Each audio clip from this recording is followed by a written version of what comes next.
तो हमने पेज 32 तक किया हुआ था। अब आते हैं पेज 33 में, जो कि है क्लास 6 का चैप्टर 4 इंग्लिश है। तो जो टीम वहाँ गई थी, जो कि रेडवुड ट्रीज के बारे में पता करने के लिए, तो उसके आगे दिया हुआ है कि the team learn that there are several factors that make these trees hardly. बहुत सारे ऐसे फैक्टर थे जो इन ट्री को हार्डली, जो कि कठोर बनाता है। One is that they contain compounds called polyphenols which keep bugs and decay causing fungi away। तो इस पेड़ की सबसे बड़ी क्वालिटी ये है रेडवुड की, कि इस पेड़ के ऊपर जो लेयर जो होता है उस पे पोलीफिनॉल्स होते हैं, जिससे फ़ायदा क्या होता है, जो कि फंगी उंगी कीड़ा मकोड़ा जो लगता है वो इस पेड़ में नहीं लग सकते हैं। This makes this trees highly rot resistance. इसी चलते यह पेड़ जो है काफ़ी लंबा दिन तक टिका हुआ रहता है और मजबूत बना रहता है। Another factor is that they do not have lot of resin in their bark, so larger redwood are highly resistant to fire to.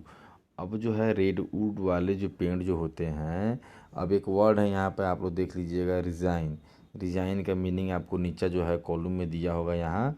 Resign का मतलब देखिएगा, a sticky substance produce by some trees. Sticky मतलब वो सटने वाला, वो चिपचिपा type का। ऊपर कंपाउंड है, फॉर्म बाय केमिकल रिएक्शन, दो या दो चीज़ों से मिलकर जो केमिकल चीज़ बनती है उसे हम कंपाउंड कहते हैं। तो हम कहाँ थे, तो हम यहाँ थे कि this make this trees highly rot resistance. इससे इस तरह का पेड़ जो है काफ़ी ज़्यादा रॉट रेजिस्टेंस का मतलब टिकाऊ होते हैं। और एक और फैक्टर है कि इनका जो बार्क जो होता है, another factor is that do not have lots of resin in their bark. Resin का मीनिंग हमने अभी तुरंत नीचे देखा है।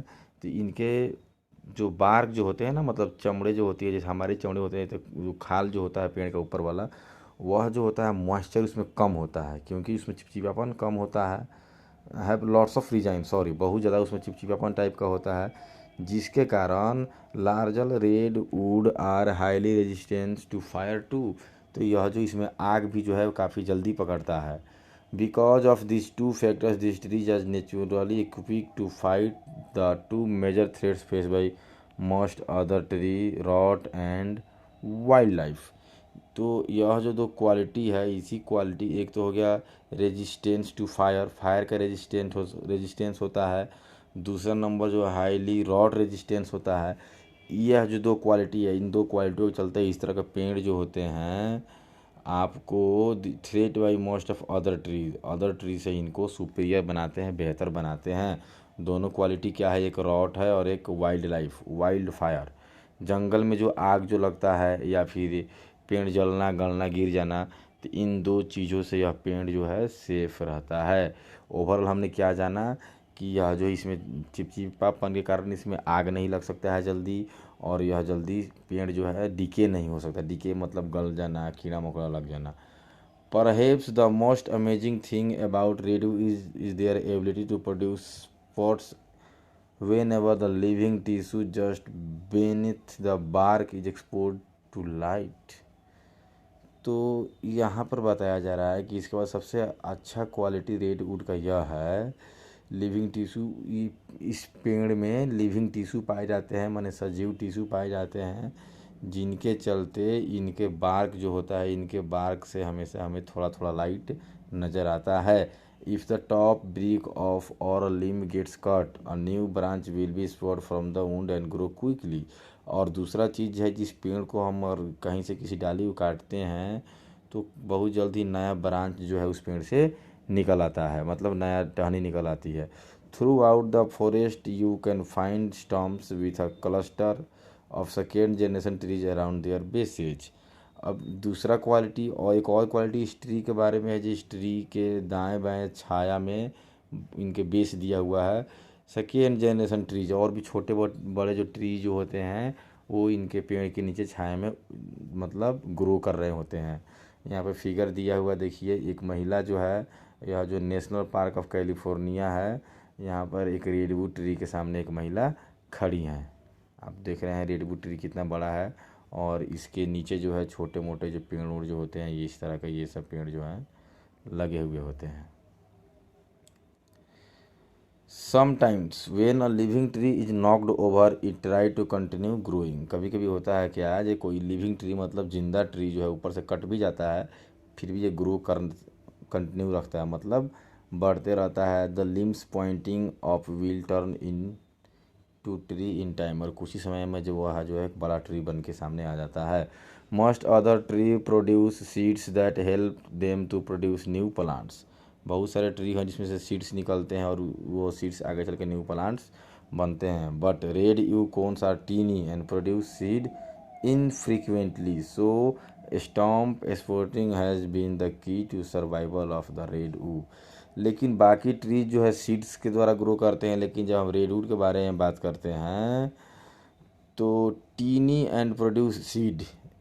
रेडवुड ट्री में जो कोन जो होते हैं ना, कोन्स का मतलब जो टहनी के आगे जो कोन जो होते हैं, जैसे टहनी हमने काट दिया कोन टाइप का बन गया, तो वहाँ से जो है ये ऑटोमेटिकली सीड्स प्रोड्यूस करता है, इनफ्रेक्वेंटली मतलब हमेशा नहीं। और यहीं आगे चल के जो क्या करता है, इसके सर्वाइवल का कारण है। सर्वाइवल का कारण कहने का मतलब क्या है कि सीड्स नीचे आते हैं तो ग्रो करेंगे या ना करेंगे कोई गारंटी तो है नहीं। तो रेड वुड का जो है ना, ट्री से ही ट्री निकलते रहता है, वही काफ़ी बड़े हो जाते हैं और नीचे भी हम लोग चाहें तो उसकी टहनी को लेकर ट्री के रूप में ग्रो करा सकते हैं। Stephen Sillet, an expert on redwood, told the team that a tree's annual rate of production increase with the age of at least 1500 years। तो स्टीफन सी जो हैं, सॉरी कट हो गया, स्टीफन सी जो हैं जो कि उस टीम में के एक एक्सपर्ट हैं, रेडवुड ट्री के बारे में ज़रा जानकारी रखते हैं, इन्होंने बोला है इनके अकॉर्डिंग एक ट्री का एज कम से कम जो है 1500 साल पुराना, 1500 साल तक होता है। आप खुद सोच सकते हो कितना बड़ा है। और हमने ऊपर जो पढ़ाई किया था सेकेंड जनरेशन ट्री, तो सेकेंड जनरेशन ट्री का मतलब वैसे ट्री जो कि ऑटोमेटिकली जो है ग्रो करते हैं। अब आगे बढ़ते हैं। More importantly the older its gets the more high quantity rot resistance heartwood its put on. तो एक मीनिंग आ रहा है हर्ट वुड, जिसको हम लोग डिस्कस करते हैं। हर्ट वुड का मतलब होता है older inner layer of the wood of a tree, मतलब ट्री के अंदर का पार्ट। तो इस ट्री के बारे में बताया जा रहा है कि यह ट्री जो है जितना ज़्यादा पुराना होता जाता है उतना ही इसका क्वालिटी बढ़ते जाता है। दूसरे शब्दों में हम यह कह सकते हैं कि red wood produce more would, मतलब जितना ज़्यादा बड़ा उतना ज़्यादा लकड़ी, उतना अच्छा क्वालिटी का वुड हमको इससे मिलता है, बेटर क्वालिटी का मिलता है एज दे बिकेम ओल्डर।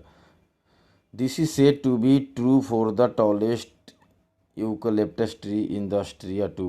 तो इसको हम ये भी कह सकते हैं जो ऑस्ट्रेलिया में जो यूकेलिप्टस जो सबसे लंबा ट्री पाया जाता है उसके बराबरी यह कर सकता है रेडवुड।